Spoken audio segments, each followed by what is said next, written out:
Learn English. The sentence. A sentence is a group of words which expresses a complete thought. A sentence begins with a capital letter and ends with a full stop, a question mark or an exclamation mark, depending on the nature and meaning of the sentence. A sentence must contain a subject and a finite verb. In order to check whether you have a subject, ask who or what before the verb.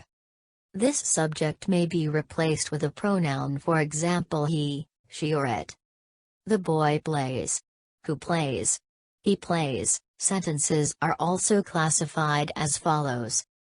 1. The simple sentence. This has one finite verb and deals with one idea. 2. The compound sentence. This has two or more finite verbs. It may be made up of two or more simple sentences joined by a coordinating conjunction.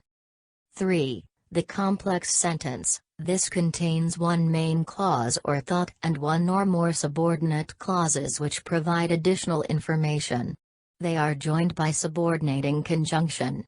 1. The simple sentence examples. John reads a book. I'm not sleeping well. He's saying pretty well. Does he play tennis? Tell me how it works. Down below in the comment section write down your simple sentence example. Thank you for watching and subscribe to learn English for more videos.